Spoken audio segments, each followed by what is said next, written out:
Anong latest po mga kababayan? Eto, kaso versus Senator Marcoleta, ibinasura ng Commission on Election mga kababayan. Naku po, wala di umanong patunay kasi mga kababayan na nakagawa ng anumang election offense si Senator Marcoleta.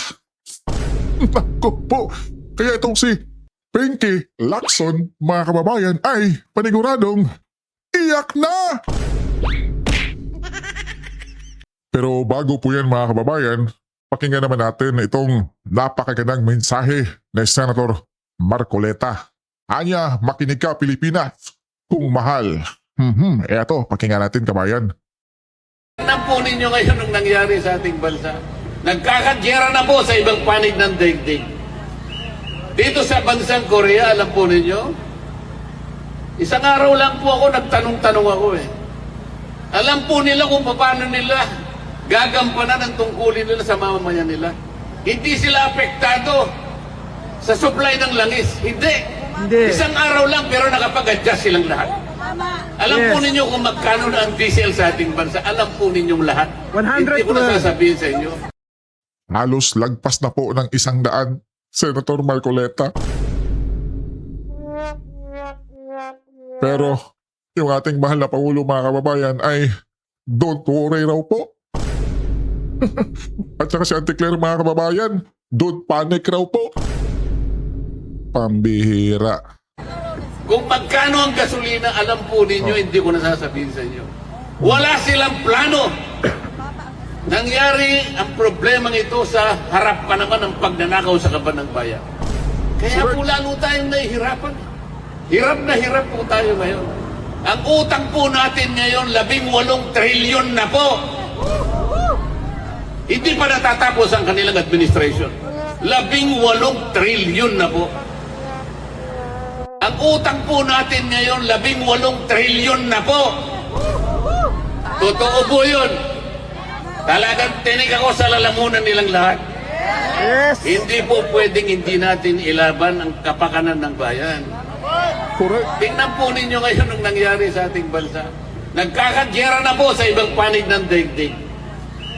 Dito sa bansang Korea, alam po ninyo, isang araw lang po ako nagtanong-tanong ako Alam po nila kung paano nila gagampanan ang tungkulin nila sa mamamayan nila. Hindi sila apektado sa supply ng langis. Hindi. Isang araw lang pero nakapag-adjust silang lahat. Alam po ninyo kung magkano na ang diesel sa ating bansa. Alam po ninyong lahat. 100 Hindi ko na sasabihin sa inyo. Kung magkano ang gasolina, alam po ninyo, hindi ko na sasabihin sa inyo. Wala silang plano. Nangyari ang problemang ito sa harap pa naman ng pagnanakaw sa kaban ng bayan. Kaya po lalo tayong nahihirapan.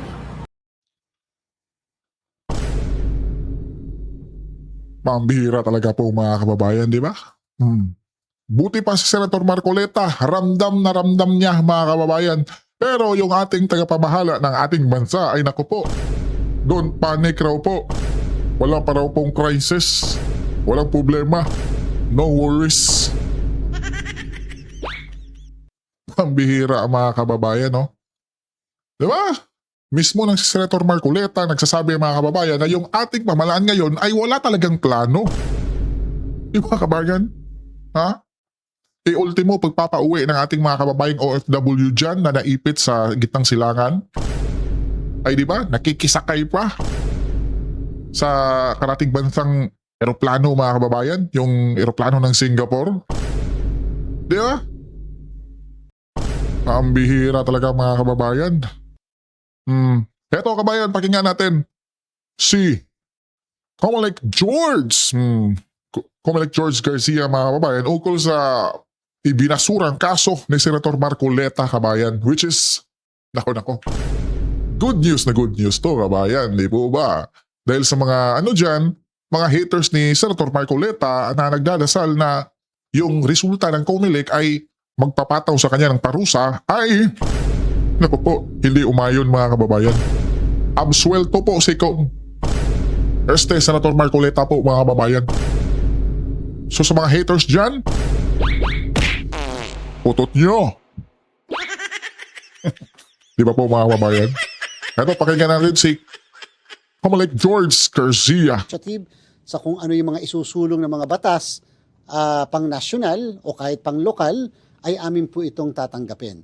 So pwede na po ang People's Initiative on the legislation. Hindi naman namin ina-encourage pero sinasabi namin na ito ay bukas na sa mga gugustong magpursige ng mga panukalang batas through People's Initiative. Yung pangatlo naman po ay yung pong kaso ni Senador Rodante Marcoleta. Ito na kabayan. Kung saan ang komisyon, 601 ang voting, ang komisyon ay nagsabi na 601. tineterminate na yung investigasyon patungkol sa kanya doon sa issue ng hindi pagkakatugma ng kanyang SALN at saka SOSE sapagkat ito po ang naging maliwanag sa komisyon sa aming balitaktakan, debate, Anong maliwanag?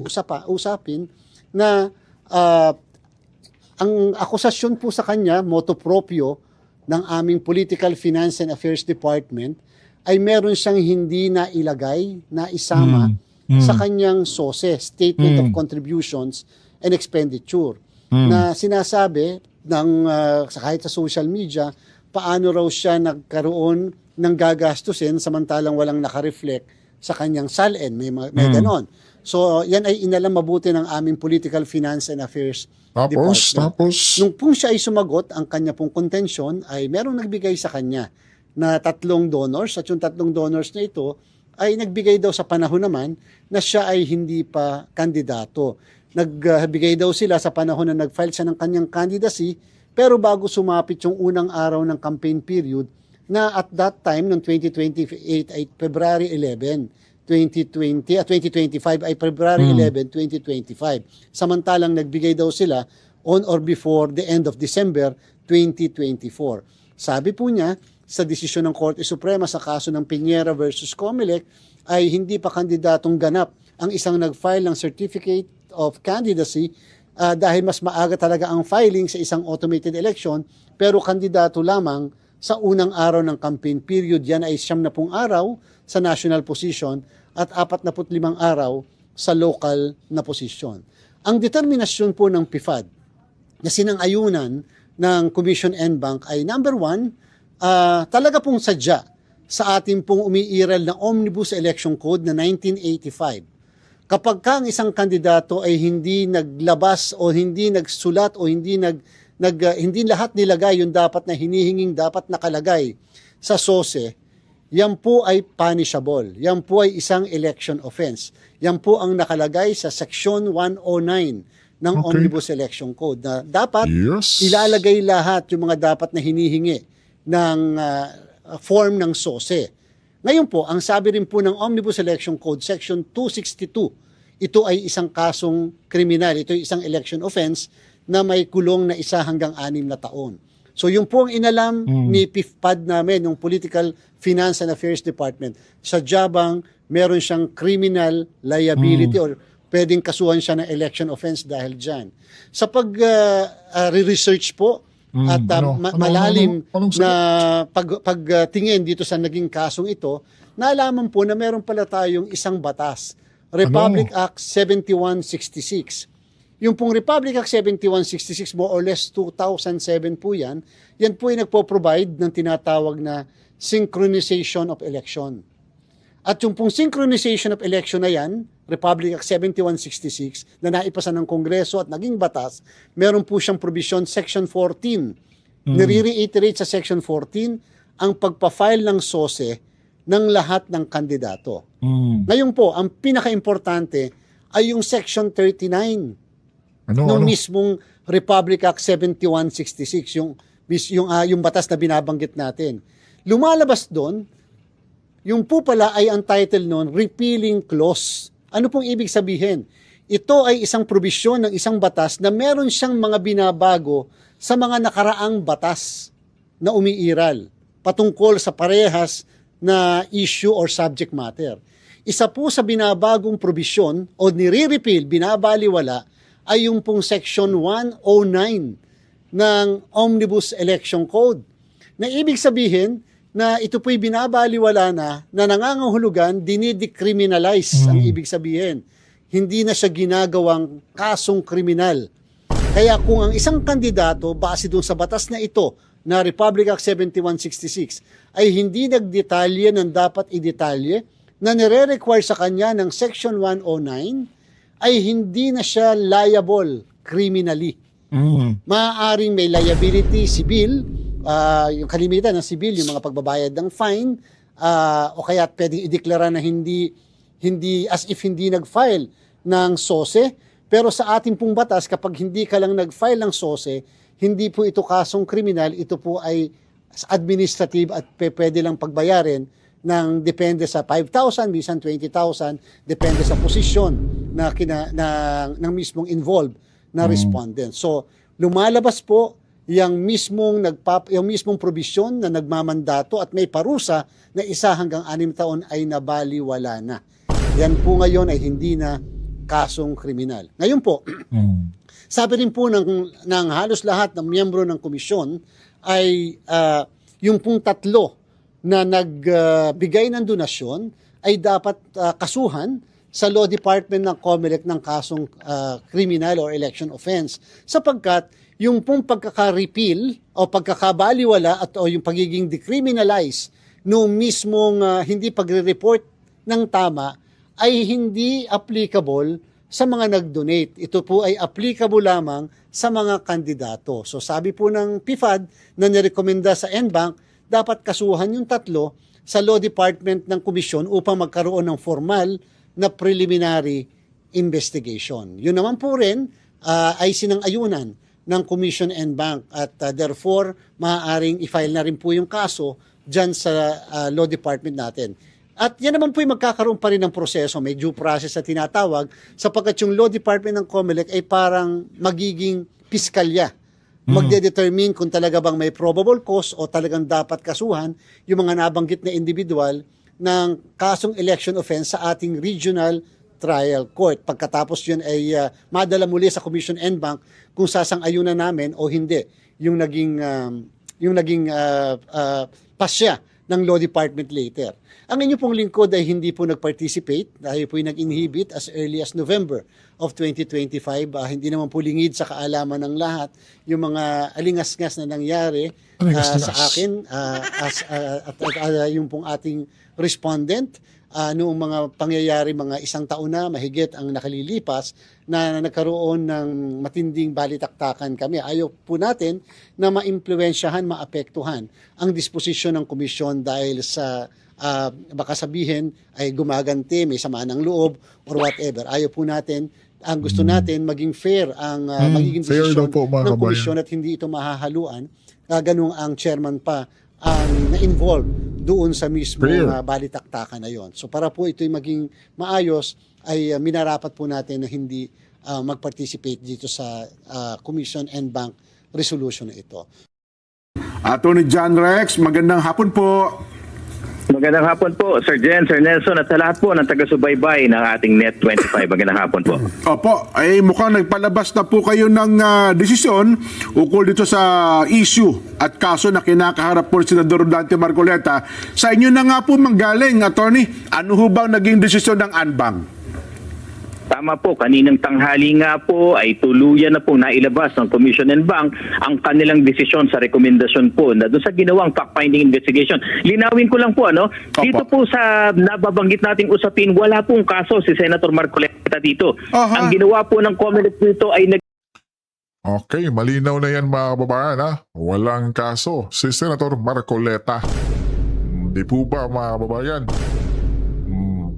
initiate ang sarili, motu proprio na fact-finding investigation. At ito po yung naging rekomendasyon. So lumalabas po kasi batay sa fact-finding investigation na yan, batay na rin po sa naunang interview ni Senator Marcoleta sa isang programa, inamin po niyang may tinanggap po siyang mga contributions, ngunit hindi niya po ito dineclare sa kadahilanan po na sabi niya ay hindi po pumayag yung mga contributor. So ito po yung nagbunsod sa COMELEC para po siya i-issue ng show cause order sometime in November, nag-schedule ng hearing sana ng December, nauwi po ng January. So ang kinalabasan, ayon po kasi sa Section 109 ng Omnibus Election Code, obligado ang lahat ng kandidato na ideklara ang lahat ng kanilang contribution na tinanggap, pati na rin ang gasto sa isang statement of contributions and expenditure. Dapat Opo. yung pagkakadeklara po ay totoo, buong pangalan, sirkumstansya, petsa, magkano at iba pa. Lumalabas po sa puntong ito, meron pong hindi nagawa si Senator Marcoleta. So ang Opo. susunod na tanong, dahil nga hindi po niya natupad ng buo yung Section 109, hindi naman po sa hindi natupad lahat, kundi may part. Ang nakapagtataka lang dito kasi mga kababayan, sa dami-dami ng na tumatakbo mga kababayan, di po ba, nung nakaraang halalan, ay etong si Senator Marcoleta lang po. Yung tila ba'y dinidikdik talaga mga kababayan. Hinahanapan ng butas kung mga. Diba? Para ma-discredit itong si Senator Marcoleta mga kababayan ha. Diba? Kasi siya lang naman yung nag-iisang senador, mga kababayan, na talagang lumalaban dyan sa flood control na yan, kabayan. Diba? Mantakin mo yan. Tapos yan, yung binabangga niya ay naku po. Malalaking isda talaga yung mga kababayan. Diba? Oo. So, ginagawa ng paraan itong si Senator Marcoleta, mga kababayan. Diba? Tinanggal na nga sa Blue Ribbon bilang chairman. Oo. Diba? Tapos yung iniugnay pa siya sa mga diskaya, mga kababayan. So hindi yun nag-effect sa kanya. So naghahanap sila ng ibang paraan, mga kababayan. Eto, sa Comelec. Hinahanapan siya, mga kababayan. Pero in God's will, mga kababayan, lumabas yung resulta kanina. Wala. Absuelto si Senator Marcoleta, mga kababayan. Diba? Ibang klase talaga, mga kababayan, no?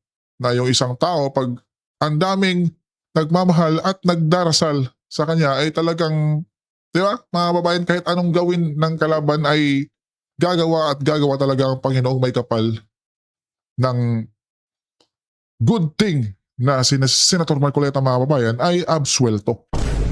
Diba? Talagang ibibless ka talaga, mga kababayan. Mantakin mo naman si Senator Marcoleta, di ba? Iglesia yan. So, lahat ng kapatiran yan, mga kababayan, ay nagdarasal para sa kanya. Di po ba, mga kababayan? At yung iba pang reliyon, mga kababayan, na naniniwala kay Senator Marcoleta. Di po ba? So, yung pinaggagawa ng mga karimonyuhan ng nasasangkot sa flood control, mga kababayan, kay Kong Marcoleta, ay hindi nagwawagi po, mga kababayan. Di ba? Na hindi natupad. Opo. Ano ngayon ang kalalabasan nito sa batas? Lumalabas po kasi yung Section 109, bagamat dati, noong 1985 pataas, lumalabas po yan, pag yan na hindi mo sinunod, kasong kriminal po yan. Ngunit noong 1991, nung lumabas ang Republic Act 7166, sabi ng Republic Act 7166, yung Section 109 na yan na dating kriminal, hindi na kriminal sa ngayon. Wala nang kasong kriminal. Repealed na yan sa pagiging election offense. So ano po ang kahihinatnan nito? Pagamat sabi ko nga po, hindi tahasan, buo at kumpletong natupad ni Senator Marcoleta yung regulasyon ng 109, ngunit wala po siyang nilabag na batas na kasong kriminal. At doon po nagtatapos sa parte niya yung investigasyon kung meron bang kasong kriminal o wala. Ngunit sa isang banda, dalawa po kasi ang naging kinahinatnan ng pag-aaral ng PUPAD. Doon naman sa nagbigay ng contribution, malinaw din po kasi sa Omnibus Election Code, sa Section 98 naman, lahat ng mag-aambag, magbibigay, magdodonate, magko-contribute sa kandidato, ay dapat mag-report din sa Comelec ng anumang uri, halaga, petsa, detalye, pangalan, pati address niya, di pa pa. Sa pagkakataon pong ito, hindi sumunod yung 3 tao na nag-donate ng almost 75 million pesos kay Senator Marcoleta. Next question, napatunayan na natin na hindi nila sinunod, hindi nila tinupad, wala pong report eh. Ano ang mangyayari? Malinaw po sa ating umiiral na batas na nananatiling kasong kriminal, nananatiling election offense, itong parte ng obligasyon na to ng mga contributor o donor. At dahil po dyan sa ikalawang bahagi ng rekomendasyon, inuutusan po ang TIFAD na pagsampa ng kaso sa COMELEC Law Department laban dun sa 3 contributor ni Senator Marcoleta na hindi nagdeklara. So yan So ang kakasuhan na nila mga kababayan, yung nag-donate kay Senator Marcoleta. Paano naman yung iba dyan mga kababayan? Example natin sa ating mahal na Pangulo. Hindi lang yan 75 million mga kababayan, kundi sobra-sobra yan yung nagdo-donate nung nakarang eleksyon. Dapat din yan imbestigahan mga kababayan, di po ba? Kinaping Lacson mga kababayan, Senator Soto. Di ba? Dapat patas mga kababayan, no? So, Nako. yan po ang kinalabasan ng ating resolusyon. Ayun. So sa part ni Senador Marcoleta, wala pong election offense na nagawa siya. Wala po. Dahil malinaw wala. na malinaw po yung Republic Act 7166, hindi na kasong kriminal ang hindi pagkakatupad sa Ayun. Section 109 ng Omnibus Election Code. Ayun. So yun bang tatlo ay lumalabas na sila po yung nag-contribute? Ganun po ba ibig sabihin? Tama po kayo, yung nagbigay po ng almost 75 million pesos. Sila po ngayon ay may kakaharapin sa COMELEC Law Department dahil po magsasampa ng complaint yung aming TIFAD. Huwag naman din po sila mag-alala kasi meron pong due process. Ito po yung preliminary investigation, parang piskal. Pwede po sila magsumiti ng kanilang tugon, ng kanilang sagot, pati ng kanilang ebidensya. Pero sa usaping ito, halimbawa kasi di ba yung SOSE, alam ko parang pwedeng itama kung nagkamali. May amends. Ito ba, halimbawa, na-late ho kami. Hindi namin naipasa, hindi kami. Pwede bang parang late ang kanilang pag-sumite ng mga dokumentong dapat nilang kailangan patungkol sa tatlo? Hindi naman po, opo. Sir Jen at Sir Nelson, hindi naman po siguro maituturing na late, ngunit yung correction, yung pagtatama ay obligasyon po yan, nananatiling obligasyon po yan. Ayun. So pwede pong maitama po yan. Opo. Nelson? Kaya lang may deadline yata yun parang 6 months lang after tama ba? elections? May deadline po ba yun, attorney? Opo, wala naman pong hard and fast rule na kailangan sa loob ng 6 na buwan. In fact, kung titignan nga po natin yung umiiral na mga panuntunan, dapat yan not later than 30 days after the elections, kumpleto na, wala nang pagbabago. Ngunit wala rin naman pong nagsasabi na hindi maaring i-correct pagtatama doon po sa nauna ng isumite po dito. Ayun. So yun pala ang malinaw. Sa bagay, yung SALN, pwede nga daw i-amend dyan sabi ng Supreme Court noon Pero ito po ba, attorney, ay kasi ang tingin nila dito, parang bagong panuntunan nito. Parang gumawa kayo ng bagong guidelines sa SOSE, attorney. Anong masasabi po ninyo? Naku, hindi po. Gaya nga po na napag-usapan natin, yung unang batas, Omnibus Election Code, 1985 yan, na tama naman po kung nasunod yung dating batas, talagang criminal offense po yan. Ngunit noong 1991, lumabas po ang Republic Act 7166. Ano ang sabi ng Kongreso? Yang mismong Section 109 na nagtatakda, dati kasong kriminal, pag hindi mo nasunod, ay hindi na kasong kriminal. So hindi po ito bago. Nagkataon lang po siguro na yung mga ilang pong may pananaw dito, maaring hindi po nila nadaanan yung isa pang batas. Alam niyo po kasi, hindi po iisa ang batas panghalalan. Napakarami pong batas panghalalan. Kaya nga po, COMELEC ang nauna pong nagsusulong nung pagsasubmit namin ng revised Omnibus Election Code. In fact, ginawa po namin ito ng 18th Congress, hindi po naging batas. Ginawa namin muli nung 19th Congress, hindi rin po naging batas. Hindi po kami mapapagod. Itong 20th Congress, muli po namin isusulong ang pagre-revisa sa isang makabagong Omnibus Election Code po. Ayun. Dito pala lumilitaw na mas may obligasyon ang mga campaign contributor na sila magdeklara para kasi kung hindi i-declare nung kandidato, at least doon makikita, di ba? Sa mga contributor. Sa mga contributor, kung sino-sino yung nag-contribute. Tama po ba? Tama po kayo at may isa pa pong aspeto yan kasi pagdating sa buwis. Alam niyo po kasi kapag ang contribution, pagbibigay ng anumang bagay na may halaga ay gagamitin sa kampanyahan. Yun po yung layunin talaga. Wala pong buwis po ito. Hindi po mabubuwisan ito. Ngunit kung tatanggap po sa ordinaryong kalakalan sa pang-araw-araw ng isang contribution, may tuturing po yung donasyon at meron po tayong tinatawag po na donor's tax, may buwis po yan. Siguro isa po yun sa dahilan kung bakit ang batas natin na nagre-require nire-require na pareho. Yung tatanggap at yung magbibigay ay kailangang may deklarasyon. Ayun. Ayun, oo nga. No. Pero teka lang, naalala ko, di ba meron pong complaint yung grupo ng Bantay Daya, yung kila Attorney Aro ba yun? Hindi ba kasama ito sa nag-iusapin?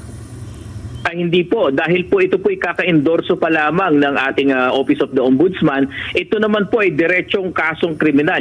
Ayoko pong i-preempt ang aming COMELEC Law Department dahil magsasagawa pa lamang po ng preliminary investigation. Ngunit kailangan din po nating i-distinguish ano ba yung kinakaso doon. Dahil ang tanging jurisdiction po ng COMELEC ay para sa election offense. Kailangan malinaw po yan. Kung ang isang bagay po na isinasampa ay hindi election offense, halimbawa po ay katulad ng ibang kasong kriminal na na-define sa Revised Penal Code. Opo. O kaya po yung katulad sa ibang salin, ibang ahensya po ang may jurisdiction po dyan, hindi po ang COMELEC. Yun bang sinampa nung Bantay Daya? Hindi ba sa COMELEC nila inihain yun? Dalawa po, may nauna po sila sa COMELEC at meron pong inendorso pa ang Office of the Ombudsman. Ngunit sa pauna po, parang may kasama po sa allegation nila na perjury o yung hindi pagsasabi ng totoo. Meron pong ikalawa doon na patungkol sa SALN po. Parang ganun po yan. Ayaw ko pong i-preempt dahil ongoing po ang preliminary investigation dito. Basta ang nililinaw lang po namin, malinaw po at limitado ang jurisdiction ni COMELEC patungkol lamang dapat sa election offense. Opo. Attorney John Rex, maraming salamat at nalinaw niyo po yung bagay na ito. Magandang hapon po. Yun na nga po mga kababayan, no? Kung Senator Marcoleta, mga kababayan, ay napawalang sala, mga kababayan. Good news na good news yan. Lalong-lalo na sa mga haters ni Senator Marcoleta, mga kababayan. Di ba? Inakala na kasi nilang itong si Senator Marcoleta ay mapapatahimik na at makakasuhan di umano mga kababayan. Pero, hindi. No.